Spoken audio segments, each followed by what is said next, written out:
Mungkin sekitar sebulan yang lalu ya ada kerjaan chamber tuck. Jadi pas saya lihat tuh ternyata chamber itu nggak bisa dicangkok gitu.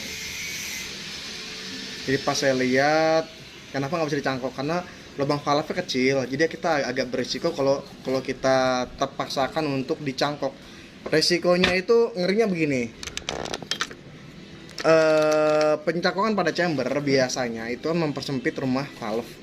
Nah, kalau dia ruangannya besar, kita bisa lah sekarang masukkan kapsul valve itu pakai bahan stainless. Sebelumnya saya pakai bahan dural, cuman ini masukan dari konsumen saya, dia minta pakai bahan stainless.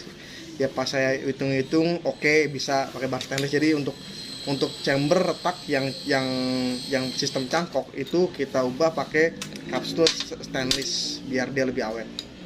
Nah, tapi berhubung ini kecil, diameter kecil sekali. Ya, ini cuma sekitar 16 mili.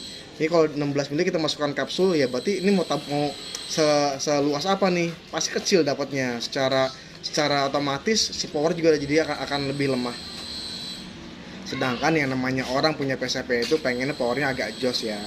Nah, jadi ya nggak bisa untuk chamber kecil ini nggak bisa dicangkok model dicangkok kapsulnya bagian valve.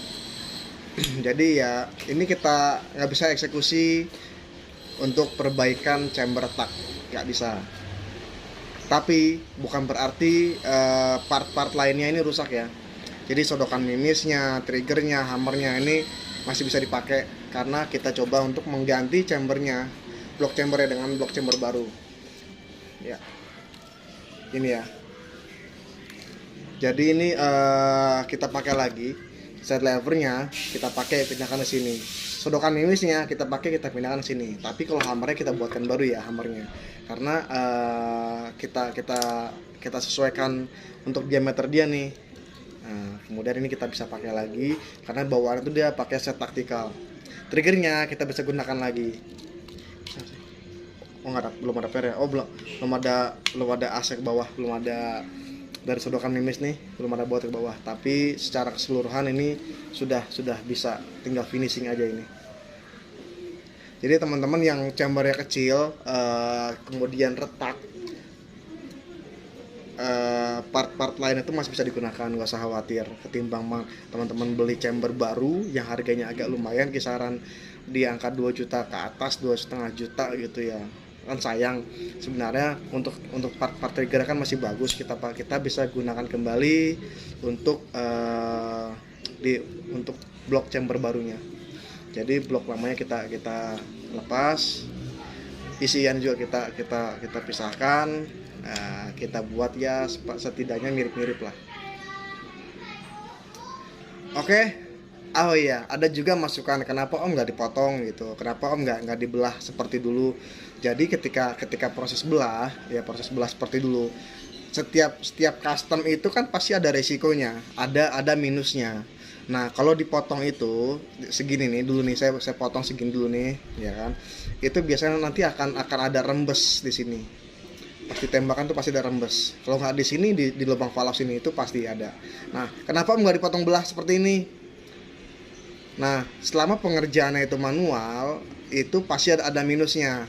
Pertama, rel di sini nih sama sini pasti geser. Nggak mungkin nggak geser, pasti geser. Secara ukuran 0, pasti geser. Dan itu udah pasti nanti akan mengaruh ke lurusnya laras sama lurusnya view teleskop. Nanti itu akan sulit. Itu akan konsumen tuh nanti akan cuman taunya komplain doang. Saya menghindari itu. Nah, itu yang pertama ya. Yang kedua, biasanya antara lubang laras, lubang valve sama lubang botol pasti miring karena pengerjaannya itu ya masih pengerjaan manual ya. Pasti ada miringnya. Nah, itu yang saya sebenarnya ingin menghindari. Jadi bukannya saya mau ambil praktis, bukan, tapi maksud saya jangan sampai konsumen sudah keluar banyak untuk proses chamber ini tapi hasilnya nggak maksimal gitu. Kita sudah coba berbagai cara, sudah coba macam-macam lah. Saya juga kadang-kadang suka nggak enak juga ke konsumen kalau misalkan hasil oprekan dari sini nggak maksimal. Lebih baik ya kita improvisasi ulang gimana caranya nih biar tetap maksimal dan nggak kecewain konsumen. Ya caranya cuma ganti chamber. chambernya, blok chamber kita ganti, tapi untuk lain-lainnya bisa kita gunakan. Dan ya untuk harga masih masuk akal lah ketimbang harus membeli baru. Jadi seperti ini ya, buat teman-teman yang masih kebingungan kalau chamber retak, lebih baik diganti chambernya aja, blok chamber aja ganti, tapi untuk lain-lainnya bisa kita pergunakan lagi. Oke, ini sebenarnya kita tinggal lanjut finishing ya. Ini semoga nih si pemiliknya udah ikut nonton. Punya dia sudah oke, cuman kata dia ngasih masukan, Mas dia pengen pakai tabung 60, kayak nggak bisa deh. Kalau pakai tabung 60 ini udah mentok nih. Ini udah mentok. Kalau ini kita tipisin, ini akan tipis banget, akan agak rentan. Takutnya pas dikasih beban tangan begini atau pakai rel bipod patah. Lebih baik diganti nanti nih. Oke, saya mau lanjut kerja dulu. Kita sudah dulu video kita untuk hari ini. Kalau kamu suka video ini, silahkan di like, komen, dan subscribe ya. Karena subscribe itu gratis. Sampai jumpa. Terima kasih.